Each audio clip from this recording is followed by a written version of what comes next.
Hello and welcome to TheFederal. The center-appointed committee under former President of India, Ram Nath Kovind, to look into synchronized elections has submitted its report today to President Draupadi Murmu.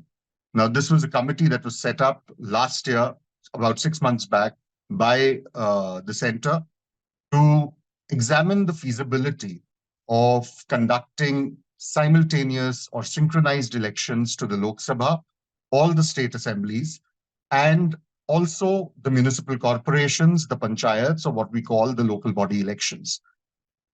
When the committee was set up, there was a lot of protest by the political rivals of the BJP, as well as a lot of cynicism, a lot of skepticism that came from legal luminaries, from constitution experts, and the like, on why simultaneous elections should be held, on the terms of reference for the committee, because one felt that the general perception was that the committee has been set up with a predetermined goal of recommending simultaneous elections and not exactly to look at whether it is good or it is bad.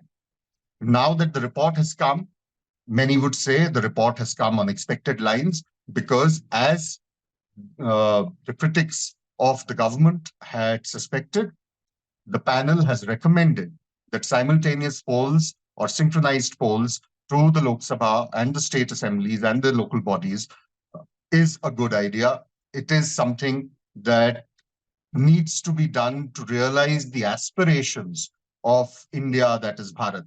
That's how the committee report puts it. It's a voluminous report going into roughly about 18,000 pages if you count the annexures, because there are suggestions, recommendations that came from political parties, from common people, etc. The operative part of the report, of course, is just about 280 pages. And the sum and substance of it, as I said, is that the committee has recommended that simultaneous polls is something that should be explored. It is something that can be done. We still don't have all the reactions from various political outfits on what they think of the report. But then, going by what we've heard before when the committee was set up, one expects that there is going to be considerable amount of criticism and considerable amount of cynicism over the recommendations that have been made. There are broadly three major recommendations that come in. First, of course, is that elections have to be held simultaneously. Second is the proposal to have one single electoral roll or a common electoral roll that will be issued or compiled by the Central Election Commission and not by the state election offices. So you, at the moment, have two separate electoral rolls, one compiled by the state, one compiled by the center. There are, of course, largely the two are same, but you have constant complaints by various political parties about how voter names have been struck off electoral rolls and in huge numbers. And every time you have election season, you'll have one or the other political party, mostly the opposition party of the state, whether it's the BJP or the Congress or any other party, doesn't really matter. But then you have this constant criticism of how that particular political party's supporters or their vote bank or their support base, their names have systematically been removed from the electoral rolls. Now, this high-level committee under former President Kovind has said that this having a common electoral roll would minimize those kind of complaints. And finally, of course, there are various recommendations with regard to the logistical requirements and the amendments that will need to be made to the law and to the constitution that will be required for rolling out simultaneous elections. But what is of particular interest here, and what is likely to generate considerable opprobrium, is the basic question of simultaneous polls in itself. You will hear, one can assume rather safely, a lot of criticism about how this is going to damage the federal structure and how this goes against the spirit of a parliamentary democracy. There are, as I said, the first recommendation, of course, is, and the most important one is simultaneous elections. So how does the panel envisage rolling out simultaneous elections? It says there is a two-step formula for rolling these out. The first step is when you have a Lok Sabha that is starting after a general election, the President of India will notify on the first day an appointed date. So the first date of the new Lok Sabha will be called the appointed date, which basically means that that is the date from which you will calculate, as is the constitutional scheme, a 5-year tenure of the Lok Sabha. Once the 5-year tenure of that Lok Sabha ends, all other state assemblies, as well as the Lok Sabha, will go to polls together. So that's the first step. The second step is how do you synchronize municipal elections and panchayat elections with the Lok Sabha and the assemblies, where the panel says that within 100 days of completion of the simultaneous Lok Sabha and assembly elections, you will need to have municipal and panchayat elections also.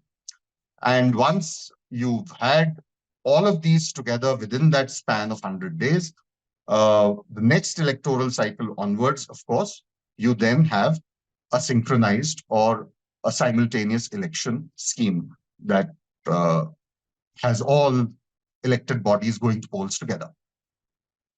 So why is this problematic from a federal structure point of view or from a federalism point of view? The rationale that is often cited in support of simultaneous elections is that it's going to save a lot of money and it's going to save a lot of time. It'll leave governments with a lot of time to actually roll out policy initiatives, actually do administrative work, because at this, under the current scheme, you have elections happening, some or the other, a by-election here or a state assembly election there or a parliament election, if almost every 6 to 8 months. And several states go to elections in 1 year and then another lot that will go to polls the next year. So to cut all of that down and give you better administration, save you more money, save more of the exchequer's money, simultaneous polls are necessary. That is the rationale that its votaries give. But what happens in a scenario where you already have an elected assembly? Because that's what this scheme is going to impact directly. When they say that you will have an appointed date, and from that, on the completion of the tenure of the Lok Sabha, all states will go to polls. It basically means all existing state assemblies at that point in time, irrespective of the time they have left for their term, will be dissolved. So hypothetically, if simultaneous polls are rolled out, say in May 2029, you have Tamil Nadu that goes to polls in 2026, which basically means that by 2029, Tamil Nadu will have completed only 3 years of its 5-year tenure. But once simultaneous polls roll out, those 2 years that are remaining of its term will lapse or will be forfeited. And Tamil Nadu, whichever party is in power at that point in time, will only have a 3-year tenure. And subsequently, it will have to go to polls along with the Lok Sabha elections. Even a Madhya Pradesh or a Rajasthan, which has elections towards, just about 4 to 5 months before the general elections. So, for instance, the last assembly elections in Madhya Pradesh, Rajasthan, Chhattisgarh happened in December 2023. April, May 2024 is when the Lok Sabha elections are due. So even if you've had elections in 2028 and you've got mid 2029 as the appointed date for the simultaneous polls, those state governments will have dissolved within a year of being elected to power. That's the first issue. What is the second issue? We've had several instances of hung verdicts coming up in various states. We've also had several instances of governments losing a confidence vote or a trust vote and thereby falling before they complete their 5-year mandate. And then another trend which we've seen fairly frequently over the last 9 or 10 years of mass defections from one political party to another, mostly the BJP, and governments toppling because of those defections. Now, what is the proposal to navigate this scenario? The proposal that the HLC or the high-level committee makes is fine. You've got a hung verdict, or you've got a government being toppled because of any other factor, be it a trust vote or defection or whatever. You can have an election, to constitute the new assembly, but the mandate for that election will only be till the next Lok Sabha election is called. So, for instance, a government falls in 2027 and elections are ordered, elections have to take place. The whole process of elections will take a few months. So let's say by mid 2028, if end of 2027, there's a state that's going for polls, for midterm polls, and by mid 2028 they have a new government, and 2029 May is when the simultaneous polls have to happen. It basically leaves that government with just a 1-year tenure, despite having, and by the rationale of,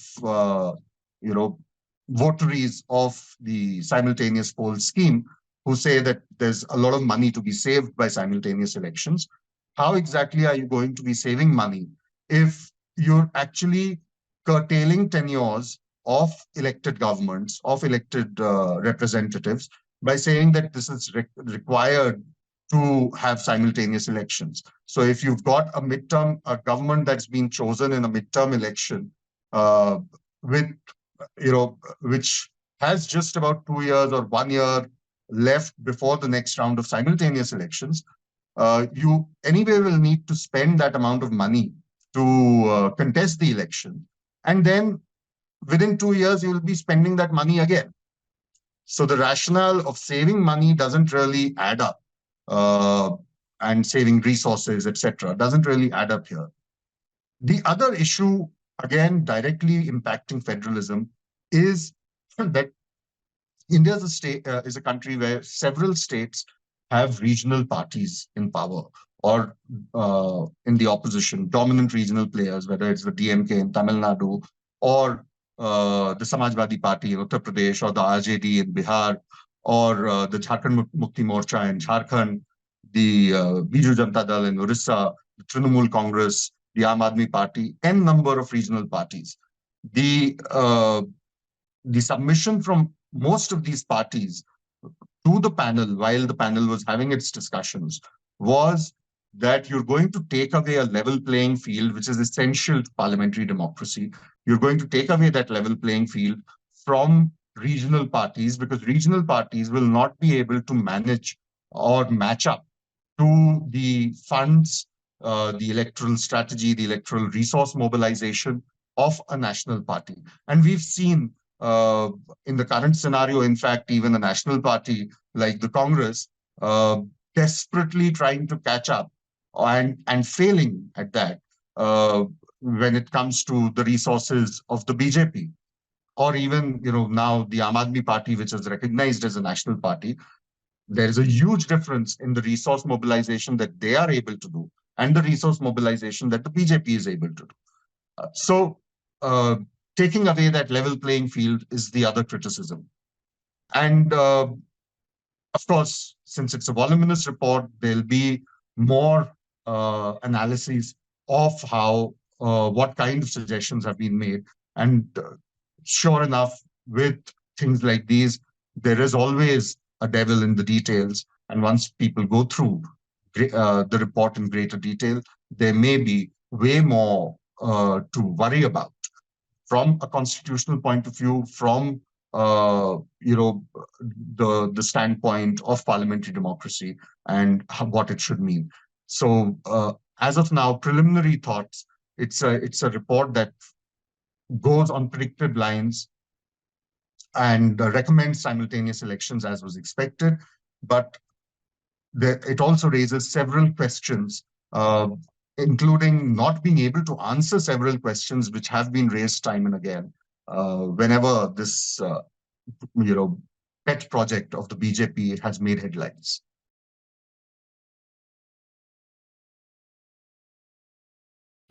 Subscribe to the Federal's YouTube page for more news and updates.